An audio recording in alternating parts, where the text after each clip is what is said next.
What I want to talk to you about this month from a technical standpoint is when to speak and keep speaking and when to shut the fuck up. All right, and this is one of the easiest things in game from an experience perspective, but it's one of the things I see guys mess up more than just about anything else.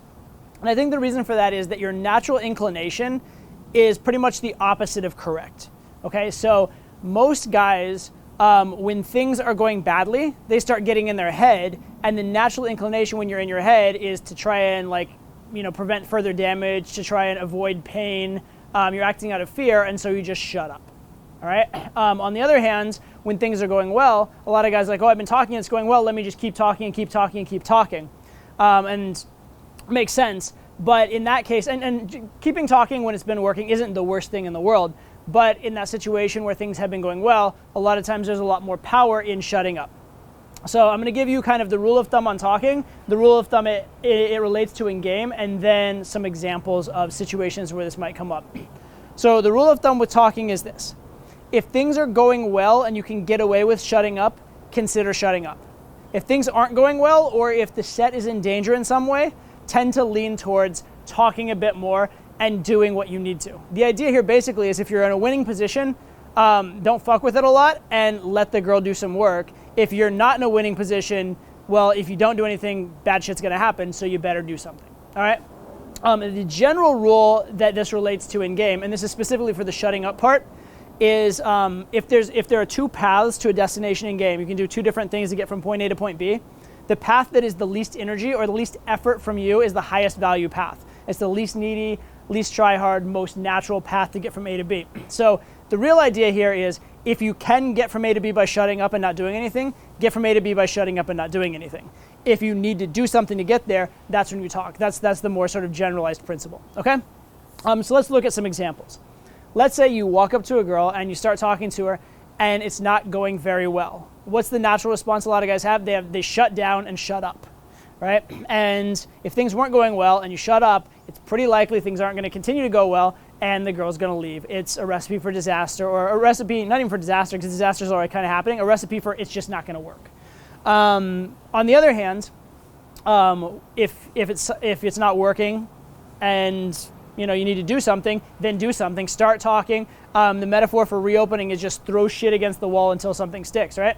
Try this technique for opening, didn't work. Try this one, didn't work. Try this one, didn't work. Try this one. Oh shit, she responded with some polite conversation. Great. Now I'll try this thing. You just keep throwing stuff until something works a little bit. You use that little tiny foot in the door and pry the door open, so to speak. So when things aren't going well, if you don't do anything, they're going to continue not to go well. You have to do something there. Even if it is needy, even if it is try hard. Reopening, pushing, plowing, it's all needy and try hard, but it's better than the alternative, which is certain failure. However, when things are working, when things are going your way, what you want to do then is use that leverage in your favor. Because when things are going well, you keep talking, keep talking, keep talking, you're establishing a precedent, you're establishing a pattern for the relationship that you're doing all the work.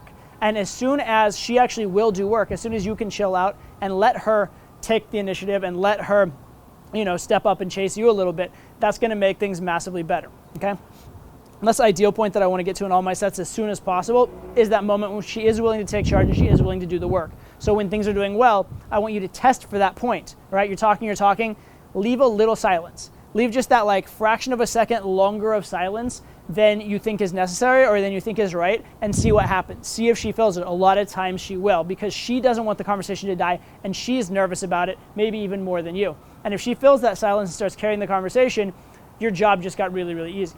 If she doesn't, you've only left it a fraction of a second, you just continue on as you would have anyway, and nothing's really lost, all right? So I want you to actually employ a little silence there. Another common example of this phenomenon is when guys get shit tested. And a lot of guys, especially inexperienced guys, when they get shit tested, they think things are going better, or think things are going badly, they start feeling pressure, and they feel the need to justify themselves, explain, it's try hard, and they end up failing the shit test. Now, there are a lot of ways, kind of intermediate level, to pass a shit test through misinterpreting, agreeing, exaggeration. Those are all really, really great and definitely have their place. But the fundamental thing that you want to do to pass a shit test is be non-reactive. So one of the best ways when you can get away with it, when things have been good in the set in general, to pass a shit test is to just shut up, right? Imagine that you really like me, okay? You really like me, you're a girl, you're really into me, and you give me some shit test and you know you're being a bit of a bitch, right? And I just look at him like, and I just give you that like awkward silence and stare where you're like, oh shit, I fucked up. Things were going so well, and now I ruined it with this great guy, right? So when things are going well and you know you have the leverage, go ahead and give that silence and kind of put the shit test back on them. So instead of you having to justify your passing of the shit test, they have to justify their giving of the shit test. They're gonna start qualifying themselves, they're gonna start trying hard, they're gonna start chasing, justifying. A lot of times they'll start physically touching you actually to revalidate themselves. So a lot of good things can really come out of that situation. And funny enough, if you understand what shit tests really are, which means that she wouldn't be shit testing you unless she already liked you a little bit or unless she was feeling emotionally aroused by you, you can assume that a lot of shit tests are a lot more positive than you may have thought. And so this silence response is actually applicable in a lot of cases where you might not have thought it is. But particularly when the interaction's been good so far, silence as a way to pass shit tests is very, very powerful. In fact, it's my go-to method in really, really good sets. Final one I want to talk to you about is when you're taking a girl home, all right? Now, the general principle for taking a girl home is you want to keep talking so that she doesn't feel awkward, right? Now, this is a good idea in general, to keep talking, et cetera, et cetera. But the thing is that you can definitely overdo it, right? So what a lot of guys do is they're so worried that she might be a little upset or she might be a little uncomfortable, they just blab and blab and blab and blab and blab and blab and blab, and they look really, really nervous. It makes the pull seem really weird and awkward, all right?